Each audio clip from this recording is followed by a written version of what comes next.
আসসালামু আলাইকুম এভরিওয়ান।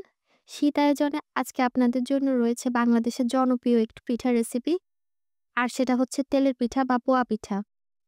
আসলে অঞ্চলভেদে এই পিঠাটাকে একেক অঞ্চলে একেক নামে ডাকা হয়। যাই হোক, আজকে এই পোয়া পিঠাটা আমি কোনো রকম চালের গুঁড়া ছাড়া কেবল ময়দা আর সুজি দিয়ে বানিয়েছি। যেহেতু চালের গুঁড়ো সবসময় আমাদের হাতের কাছে থাকে না, তাই আজকের রেসিপিটা আশা করছি আপনাদের উপকারে আসবে। পোয়া পিঠা বানানোর জন্য প্রথমে একটা মিক্সিং বোলে নিয়ে নিচ্ছি ১ কাপ ময়দা। ময়দার পরিবর্তে চাইলে এখানে আপনারা আটাও দিতে পারেন। সাথে আরও নিয়ে নিচ্ছি ১/২ কাপ সুজি। সুজিটা যদি বড় দানাদার হয়ে থাকে তাহলে সুজিটাকে একটা গ্রাইন্ডারে নিয়ে হালকা গুঁড়ো করে তারপর ইউজ করবেন। দিয়ে দিচ্ছি 3/4 কাপ চিনি। অবশ্য মিষ্টির পরিমাণটা আপনারা আপনাদের টেস্ট অনুযায়ী বাড়িয়ে বা কমিয়ে নিতে পারেন।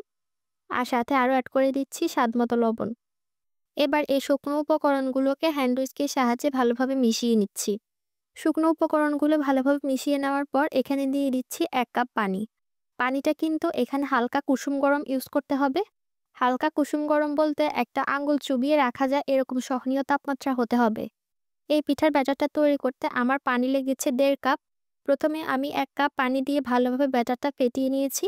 তারপর আরও ১/২ কাপ পানি অল্প অল্প করে দিয়ে পোয়া পিঠার জন্য ব্যাটারটা তৈরি করে নিব।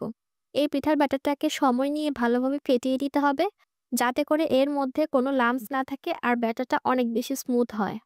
প্রায় ৪ থেকে ৫ মিনিট ভালোভাবে ফেটিয়ে নেওয়ার পর ব্যাটারটা এখন রেডি। আর এর ঘনত্বটা ঠিক এরকম কিছুটা পাতলা টাইপের হবে। এখন এটাকে রেস্টে রেখে দিব ২০ মিনিটের জন্য। ২০ মিনিট রেস্টে রাখার পর এই ব্যাটারটাকে আরও কিছুক্ষণ ফেটিয়ে নিব।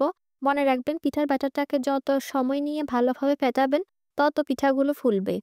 রেস্টে রাখার পর যদি মনে হয় ব্যাটারটা বেশি ঘন হয়ে গেছে, তখন কিছুটা পানি অ্যাড করে ব্যাটারের কনসিস্টেন্সিটা ঠিক করে নিবেন।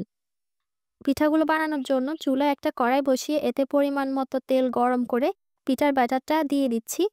পিঠার ব্যাটারটাকে আমি একটা কাপের মাধ্যমে দিয়েছি, এতে করে সবগুলো পিঠা একই সাইজের হবে। তেলে দেওয়ার কয়েক সেকেন্ডের মধ্যেই দেখবেন পিঠাটা তেলের উপর এভাবে ভেসে উঠবে। আর দেখতেই পাচ্ছেন মাশাআল্লাহ পিঠাটা কতটা ফুলকো হয়েছে। এরকম গর্ত তলানিযুক্ত কড়াইয়ে পোয়া পিঠাগুলো ভাজলে পিঠাগুলো অনেক বেশি ফুলকো হয়।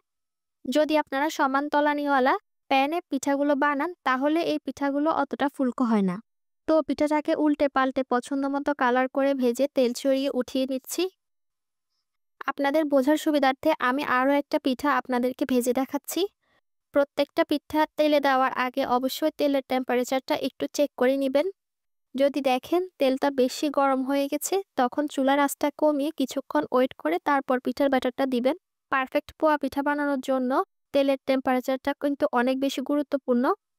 বেশি গরম তেলে যদি পোয়া পিঠা ভাজেন তাহলে পিঠাগুলো অতটা ফুলে না। সেমভাবে আমি এই পিঠাটাকেও ভেজে তেল ঝরিয়ে উঠিয়ে নিচ্ছি। আর আমি এভাবে সবগুলো পোয়া পিঠা ভেজে নিয়েছি।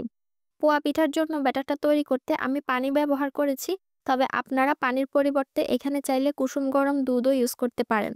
চেষ্টা করেছি চালের গুঁড়া ছাড়া সহজভাবে ময়দা আর সুজি দিয়ে আজকের এই পোয়া পিঠার রেসিপিটা দেখানোর জন্য। চেষ্টা করবেন বাসায় একবার হলেও এইভাবে পোয়া পিঠাটা বানানোর জন্য, কারণ এই প্রসেসে পোয়া পিঠা বানালে ৩ থেকে ৪ দিন পর্যন্ত পিঠাগুলো এরকমই সফট থাকে। আশা করছি আমার আজকের রেসিপিটা আপনাদের কাছে ভালো লেগেছে। পরবর্তী রেসিপি দেখার আমন্ত্রণ জানিয়ে আজকে এই পর্যন্তই। সবাই ভালো থাকবেন, সুস্থ থাকবেন। আল্লাহ হাফেজ।